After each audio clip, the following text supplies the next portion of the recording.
ಸುಬ್ಬಣ್ಣ ಅವರಿಗೆ, ವೀರ್ ಕುಮಾರ್ ಅವರಿಗೆ, ರಾಷ್ಟ್ರೀಯ ಸಂಘರ್ಷ ಸಮಿತಿಗೆ ಜಯವಾಗಲಿ, ರಾಷ್ಟ್ರೀಯ ಸಂಘರ್ಷ ಸಮಿತಿಗೆ ಜಯವಾಗಲಿ, ಅಶೋಕ್ ರಾउत ಅವರಿಗೆ ಜಯವಾಗಲಿ, ಅಶೋಕ್ ರಾउत ಅವರಿಗೆ ಜಯವಾಗಲಿ। इस समस्या से जूझ रहे हैं, लड़ रहे हैं, इसलिए आपको ये समस्या मालूम है। रोज़मर्रा की ज़िंदगी में बिना पैसे के, बिना अपनी कमाई के कैसे जिया जा सकता है, इसका आप ज्वलंत उदाहरण है। आपने पैसे भरे, पहले 417 रुपये महीना, वो भी 95 में, तब पैसों का वैल्यू क्या था। फिर उसके बाद 541, 541, अभी 1250। ये पैसा भरने के बाद, वो भी 30 साल पैसा भरने के बाद जब आप उसका वैल्यूएशन देखेंगे तो ये पता चलेगा गौडर सर कि कम से कम हर आदमी का, करूर सर, हर आदमी का सरकार के पास 20 लाख रुपए जमा है। और 20 लाख रुपए जमा करके सरकार मुझे क्या दे रही है, 1000 रुपया।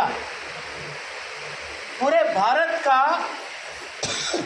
Average pension 1171, 36,60,000 people are getting less than 1000 rupees। ये कौन सी व्यवस्था है भाई? लोगों से पैसे निकाल लिए और उसके बाद में उसको 1000 रुपये देके 60 साल की उम्र के बाद बुढ़ापे में बोल रहे हो कि तुम और तुम्हारी पत्नी 1000 रुपये में जियो। कौन सी व्यवस्था है? ऐसा कौन सा देश है जो कामगारों को, श्रमिकों को लूट के और फिर उन्हें बुढ़ापे में मरने के लिए छोड़ता है? ये बदलना चाहिए कि नहीं बदलना चाहिए? बदलना चाहिए। बदलना चाहिए कि नहीं बदलना चाहिए? और हम बदलेंगे, आप बदलेंगे। आपको, हमको न्याय इस व्यवस्था से लेना है। उसके लिए जो भी कीमत चुकानी पड़ेगी हम चुकाएंगे, लेकिन न्याय लेके रहेंगे। मंजूर है? आज इसके लिए नेशनल एजुकेशन कमेटी, जो आज आपको बता दूं मैं कि हम सबके लिए गर्व की भी बात है और कई बार मुझे लगता है शर्म की भी बात है कि बूढ़े लोगों का ये हमारा जो संगठन है ज्येष्ठ नागरिक का, ये दुनिया का सबसे बड़ा संगठन है। दुनिया का, विश्व का सबसे बड़ा ज्येष्ठ नागरिकों का संगठन नेशनल एजुकेशन कमेटी है। इसके ऊपर हमने केवल आंदोलन तो हमने बहुत किए, सब मालूम है आपको, आप लोग उसमें शामिल होते हैं कि आपकी समस्या है। आप एनएसी के योद्धा है। आदरणीय प्रधानमंत्री जी ने हमको 2 बार बुलाया, दोनों बार आधे आधे घंटे की चर्चा की और दोनों बार आश्वासित किया कि आपका काम मैं करूंगा। दूसरी बार जब हम मिले कि मैं दूर खड़ा था, वो आके मेरा हाथ पकड़ के खींच के ले गए, बोले फोटो निकालते हैं। मैंने बोला सर काम कब करेंगे ये बता दो। वो बोले आपका काम हो रहा है, इसमें ब्यूरोक्रेटिक अड़चने हैं, वो अड़चने जैसे सॉल्व होती है मैं आपका काम करूंगा, मैं उसके लिए कटिबद्ध हूँ।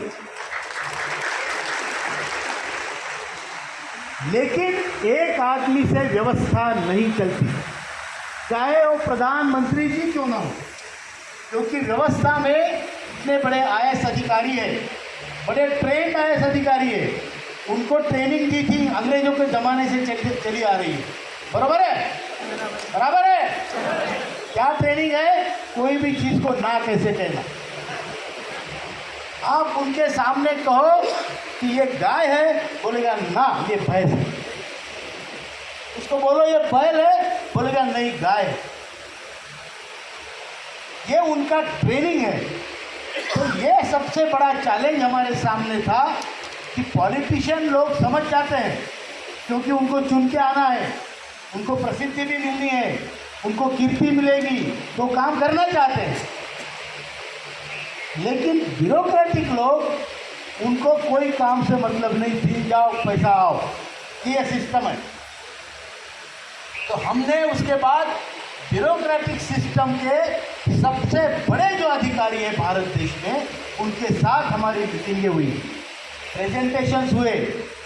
आपको बता दूं, कैबिनेट सेक्रेटरी जो भारत का सबसे बड़ा ऊंचा ओहदा होता है, ऊंचा दर्जा होता है। मेरी भाषा समझ में आ रही है? भाषा समझ में आ रही है थोड़ी?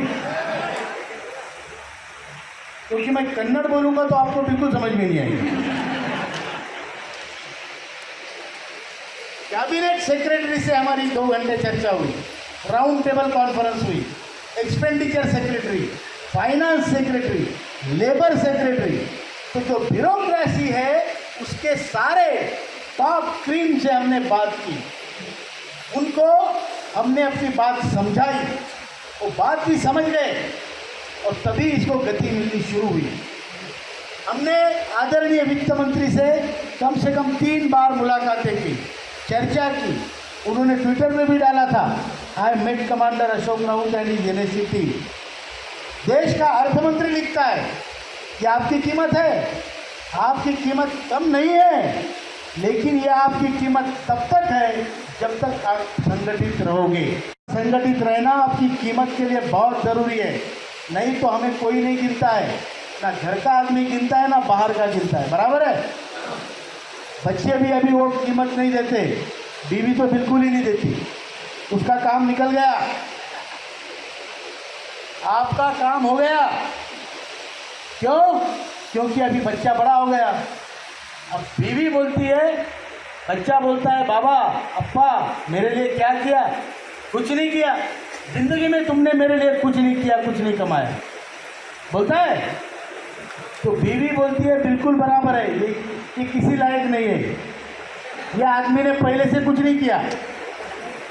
बराबर है कि झूठ है?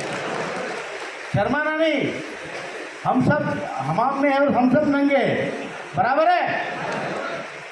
झूठ है या सच है? क्योंकि हमें 1000 रुपये मिलते हैं।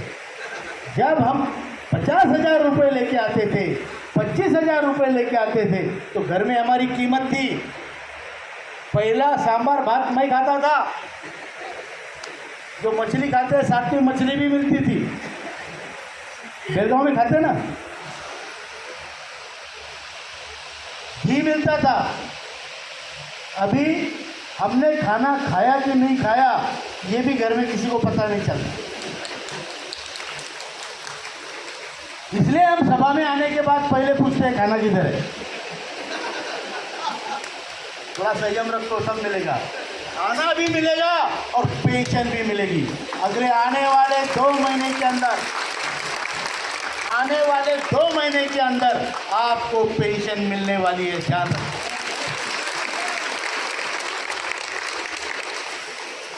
लेकिन ये पॉसिबिलिटी जो मैंने कही है, ये मुझे श्रम मंत्री ने कही है, उसको उन्होंने टाइम नहीं दिया, लेकिन उनकी बॉडी लैंग्वेज से मैं समझ